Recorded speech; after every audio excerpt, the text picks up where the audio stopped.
Hi, welcome back to Steph's Veg. Today I'm going to be doing a recipe from the BBC Good Food Guide of pickling beetroot.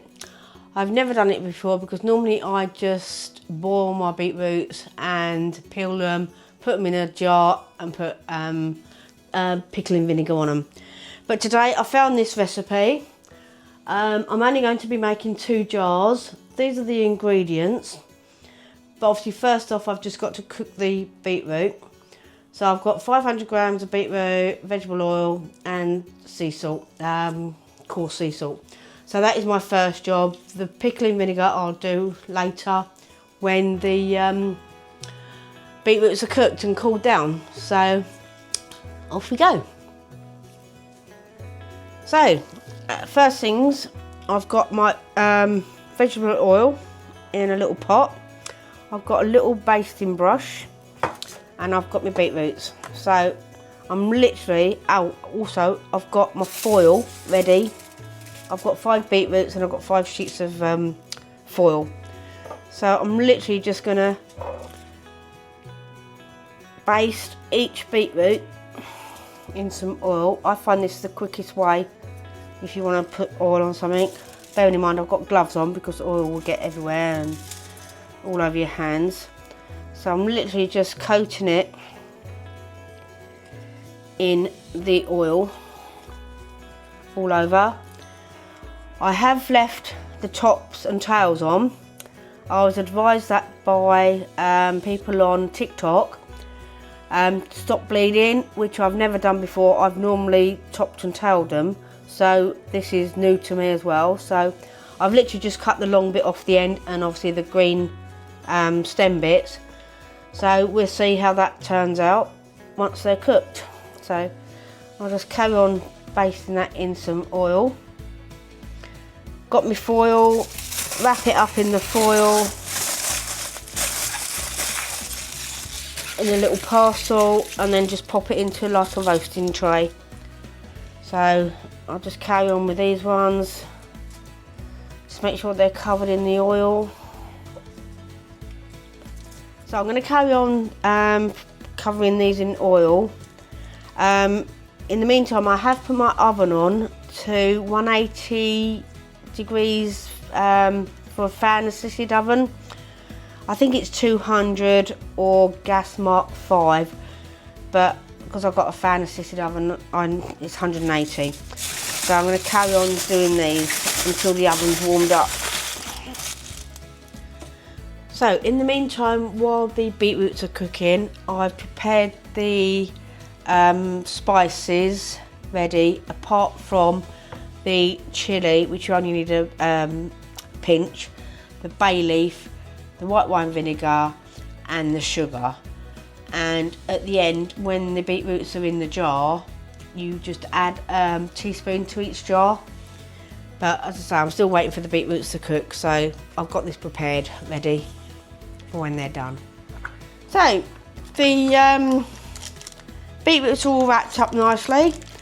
Oven's warmed up, so I'm going to pop these in the oven, 180 centigrade, fan assisted, middle shelf for an hour. So I'm going to ask my Alexa to put my timer on. Alexa, set timer for an hour, please. So Alexa's done my timer for me, so I'll just wait now until that goes off. Okay, so the beetroots have been in the oven for now an hour. I'm just going to go and check them to make sure they're okay. I've got my oven gloves on. I'm going to take the tray out and I'm going to put it on there, shut the oven up. Right, so I'm just going to open the biggest one, because if the biggest one's cooked, then I know the smaller ones are going to be cooked. Oh, that's hot, very hot. Smells nice. I think they are cooked, but apart from being able to put a knife in to check, which I was told you shouldn't do, but It's the only way I know how to check them, so I'm just going to get a little knife. If I can find one. And, oh yes, they're done. Okay, so I'm going to just open them all up and then let them cool down. So that's going to take a bit of while for these to cool down, but they do smell lovely. Okay, so the beetroots are nicely cooked. They've cooled down a little bit, and I'm peeling them, and the skin is coming off quite easily, as you can see. So I'll take all that off.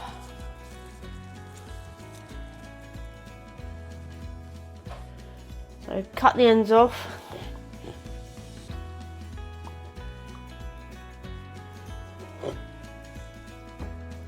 Okay, a quick wash to get any excess skin off. So I've peeled all the beetroots, and I'm just gonna cut them up into chunks, but I normally do it in slices. I'm not sure how it's going to turn out, so I'm just going to do it in chunks. The jars have been sterilised, and I'm just going to put the beetroot, the sliced beetroot or chunk beetroot, into the jar. I might have to cut up a little bit more, but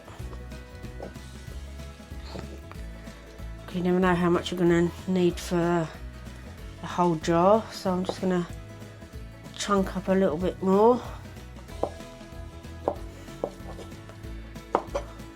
Alright, let's cut that up, pop that in there. You don't want to overpack it, but you don't also want to underpack it. So I think that a little bit more. I think that bit is going to be enough. So nice big chunks,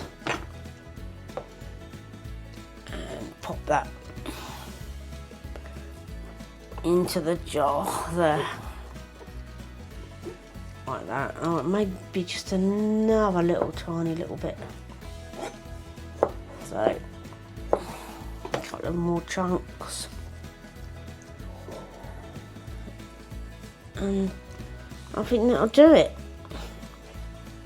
because that one looks quite full now. I think I've probably got enough there for the other jar. Okay, so now I'm going to make the pickling vinegar. I've got the spices in there. I'm just going to put them into the pan, put them on a low heat until they give off a nice aromatic smell.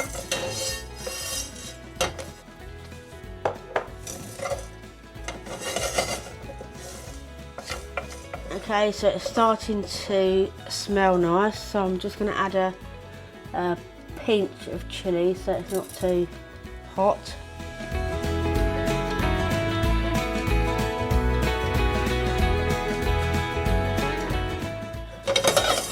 Right, put that in there, and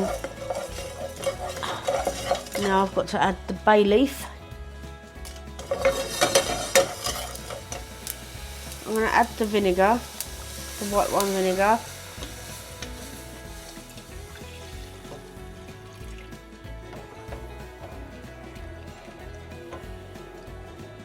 And the sugar.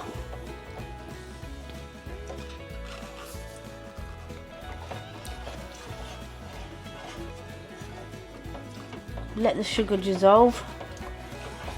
So I'm waiting for the sugar to dissolve and then just bring it to a simmer. I don't know how long it's going to take, so maybe let it before it gets to boiling point. I don't know to be precise. I'm just going to give it a stir to let all the flavours get into the vinegar. Okay, so the beetroots are chopped up and put into the jars, the sterilised jars. And you just need to now add 1 teaspoon of salt. But because they're small jars, I'm just going to add a tiny little bit because you don't want it too salty into the jar. And that should probably do it. I'm using Cornish sea salt flakes, so that will hopefully dissolve quicker. And then while the vinegar is still warm, you just pour that into the jars. But I'm actually going to take the bay leaf out because I don't really want that in the jar. So I'm just going to give it a nice stir to make sure all the spices are stirred, and then I'm just going to literally pour the warm or the hot vinegar into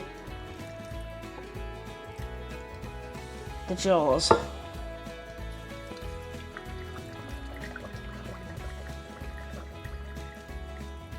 And that was perfect amount for two small jars. I've literally got a tiny little bit left over, but I don't want to overfill it. I'm going to let that cool down a little bit before I actually put the lids on, because I think if it's too hot, I don't want it to explode. So I'm just going to let that cool down for a little while. So that should be ready in 2 weeks. You can leave it longer. I've left it 6 weeks and it still tastes nice when I do it normally without all the spices. But yeah, you can give it a try after 2 weeks and see how it is. Hopefully, well, maybe after 6 weeks it's going to be a little bit more spicy if you like spicy foods, and I will tell you in a couple of weeks how it tastes.